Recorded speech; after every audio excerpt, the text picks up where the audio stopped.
બૈરાના દબાની મેં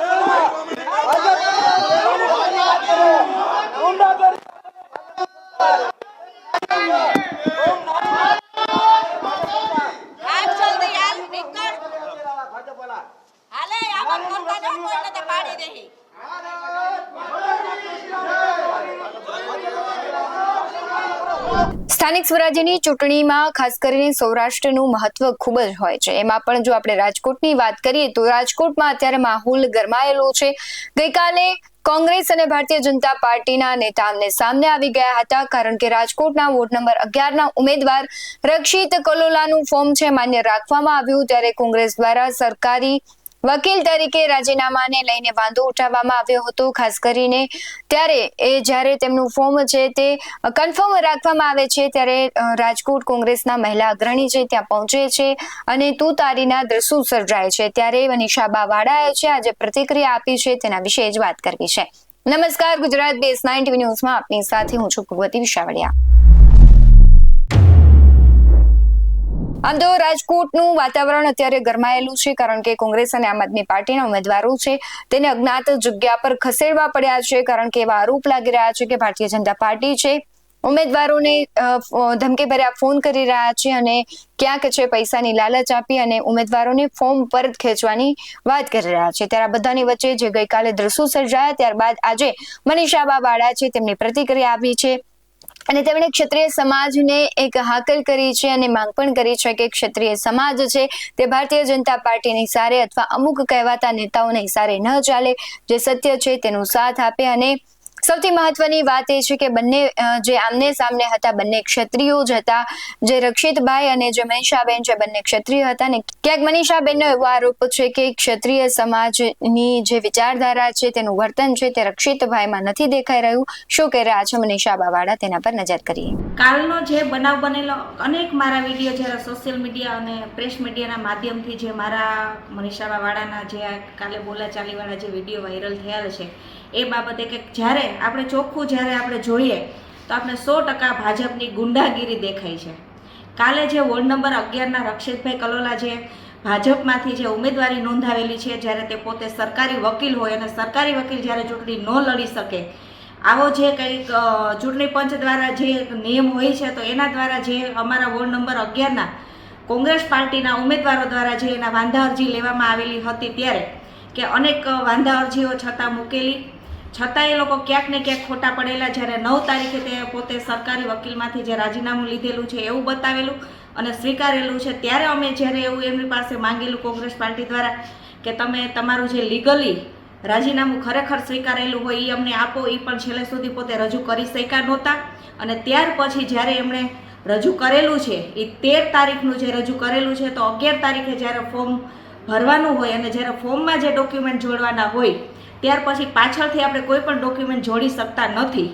બરાબર। તો એમણે 13 તારીખનું જે રજૂ કરેલું હતું અને એ જે વાંધા અરજી અમે લીધેલી હતી, પણ આ ભાજપ સરકાર નથી, પણ આ ગુંડાની જે ભાજપ સરકાર, ગુંડાગીરીની જે સરકાર છે, એક બાજુ જ્યારે હિન્દુત્વની વાતો કરતી હોય, બરાબર, તો હિન્દુત્વના વાતેથી જ્યારે પ્રજાને અને દેશની જનતાને જ્યારે ભરમાવાનું કામ જ્યારે હિન્દુત્વના મુદ્દા ઉપર કરે છે, પણ હિન્દુત્વના મુદ્દા ઉપર નથી। 100% ભાજપની ગુંડાગીરી છે કે જ્યારે પોતાના તંત્રને પોતાના ખીચામાં રાખે છે, કલેક્ટરોને એટલું બધું પ્રેશર દેવડાવી અને જ્યારે એમણે ફાઇનલ કરાવેલું હતું ત્યારે જે પ્રેસ મીડિયાના માધ્યમથી જે અમે વાંધા અરજીઓ લીધેલી હતી એ બાબતે એવું બોલવા માટે જ્યારે મેં પ્રેસ મીડિયામાં બોલ્યું, ત્યારે જ્યાં રક્ષિતભાઈના જે ગુંડાઓ અને ભાજપના જે ગુંડાઓ હતા કે જ્યારે એક બાજુ ભાજપ હોય બેટી બચાવો બેટી પઢાઓની વાતો જ્યારે કરતી હોય, તો જ્યારે 3 વર્ષની દીકરી પણ સલામત નથી રહેતી, આજ બેનું દીકરીનું આબરૂ શું, માન મર્યાદા શું, એ પણ આજે ભાજપ જાળવી શકતી નથી, ત્યારે સશક્તિકરણની વાતો કરનારી આ સંસ્કારી ભાજપ સરકાર, એના સંસ્કાર કાલે મારા અનેક વિડીયો જોવાથી એમના સંસ્કારો જતા થઈ ગયા છે કે એક બાજુ જો આવા જ લોકોને અને આવા જ ગુંડાઓને અને આ ભાજપના જે ગુંડાઓને જો આપણે મત દેશી, તો આજે અમે જે પક્ષ ઉપર જે વિરોધ પક્ષ તરીકે અમે બેઠેલા છે, એક ક્ષત્રિયની દીકરી તરીકે જો હું બેઠેલી હોય અને જ્યારે જો એની હારે આવું વર્તન કરશે તો મારી જનતાને પણ જાહેર મારી વિનંતી છે કે આવા લોકોને મત ન દેવાય। અત્યારે તમને 100% તમારો સમય આવી ગયો છે, તો તમે 100% આજે સાંભળો, તમારું જે તમારું હિત હોય ત્યાં તમે મત આપો, એવી પણ મારી વિનંતી છે। અને બીજું મારું કહેવાનું એ છે કે ભાજપ સરકાર તો ગુંડાની છે, સશક્તિકરણની વાતો કરે છે, પણ એમાં અમુક પણ અમારા ક્ષત્રિય સમાજના જે ભાઈઓ બેઠેલા છે અને ભાજપે જેમને હાથા કરેલા છે, અને કાલે જે ભાઈનો વિડીયો મારી સામે જે મારી સાથે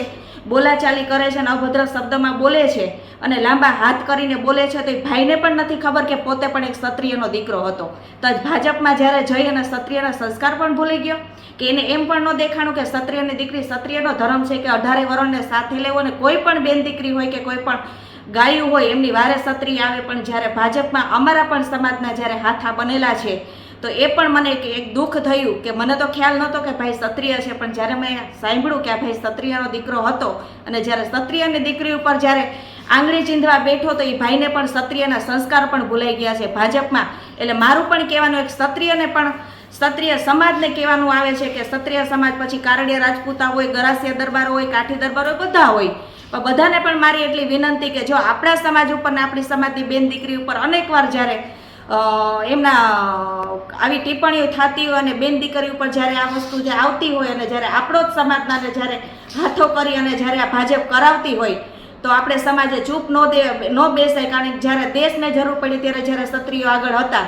તો અત્યારે જો જ્યારે બેન દીકરીઓની જ્યારે હોય ત્યારે વારે 100% ક્ષત્રિયના દીકરાએ ચડવું જોઈએ અને આવા લોકોને જાકારો દેવો જોઈએ, અને જે આપણા જ સમાજના ભાજપના હાથા બનીને જે બેઠા છે એમને પણ આપણે જવાબ દેવો જોઈએ. તમારું શું માનવું છે કમેન્ટમાં જરૂરથી જણાવજો, કારણ કે આ એક વાતમાં આટલી બધી ઉગ્રતા છે તે યોગ્ય છે કે નહીં, અને જે પ્રમાણે આક્ષેપો થઈ રહ્યા છે તેમાં સત્ય છે કે નહીં, આક્ષેપોને લઈને અને બેનનું જે નિવેદન આવ્યું છે તેને લઈને તમારું શું માનવું છે કમેન્ટમાં જરૂરથી જણાવજો. બાકી આવા જ વધુ અહેવાલો સાથે ફરી મળતા રહીશું. તમે અમારી યુટ્યુબ ચેનલને સબસ્ક્રાઇબ કરવાનું, અમને ફેસબુક અને ઇન્સ્ટાગ્રામ પર ફોલો કરવાનું ભૂલશો નહીં. બાકી અવનવી અપડેટ્સ મેળવવા માટે આપ જોતા રહો BS9 ટીવી ન્યૂઝ. નમસ્કાર.